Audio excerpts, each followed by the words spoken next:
Your brain is a bit like a house. It has an upstairs and a downstairs. The upstairs brain is the thinking brain, also called the frontal lobe.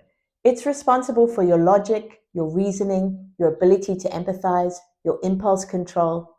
When this part of the brain is in control, we're in a space to really learn. This part of the brain is very much under construction all the way up until the age of 25, and in a young child is very underdeveloped. And then we have something called our downstairs brain. And this is where our big feelings live, our reptilian brain. This is an instinctual part of the brain. This is the part of the brain responsible for keeping us safe. It acts without thinking. This part of the brain can also go into fight, flight, or freeze. And when our child is calm, these two parts of the brain work together beautifully. But when our child has a meltdown or becomes dysregulated, the stairs between these two parts of the brain can collapse. There's also a third part of the brain, the emotional center, the limbic system. And this acts like the landing between the upstairs and the downstairs brain, or the heart center of the house. When the emotional brain feels safe and seen and supported, it acts like an escalator, helping bridge the gap between the upstairs and the downstairs brain. But when your child feels hurt, alone, scared, or abandoned, it's like the escalator stops.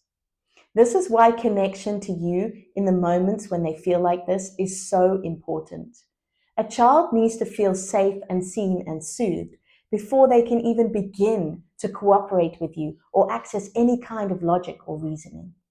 The top of the brain, the frontal lobe, the thinking brain, the upstairs brain, is the part that helps with impulse control, problem solving, empathy, understanding the consequences of our behavior, and making sense of our emotions.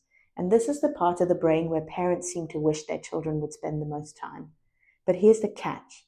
It's still under construction, and not just in early childhood.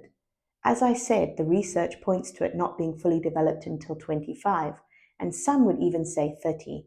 Sadly, I can no longer use the "my brain is under construction" excuse, but our kids certainly can.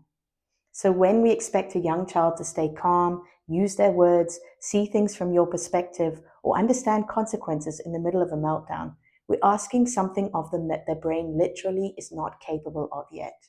We would never expect an infant to walk, a toddler to write, or a 7-year-old to drive a car. So we must also stop expecting young children to reason like we can. They will, in time, but not yet, and certainly not in the middle of distress. When a child is dysregulated to the point of meltdown, the frontal lobe goes offline. The stairs between logic and emotion collapse, and Daniel Siegel calls this flipping your lid. When we try to reason with a child in this state, or ask them to explain what's wrong, we actually escalate the situation. Because what the child's behavior is really saying in this moment is, I don't feel safe, I'm out of control, this emotion is so overwhelming it's attacking me. The middle part of the brain, the limbic system, the emotional brain processes fear, joy, anger, frustration, and it's also the part of the brain that creates and stores emotional memories. People who have had a lot of childhood trauma often don't have very many memories of their childhood because they didn't feel safe. This is where kids spend a lot of their time, especially when they're still learning how to handle big feelings. The limbic system just wants to know, am I loved? And when a child is in distress, it's the part of the brain that drives their need for comfort, connection, and reassurance. When you are disapproving of a child because of their behavior or unconsciously withhold love, they feel that in those moments where I cannot control my behavior, I am not loved. Look at the bottom of the brain, the reptilian brain, the brainstem. This is the survival center, the oldest part of a brain. When the child is overwhelmed, this part takes over very fast.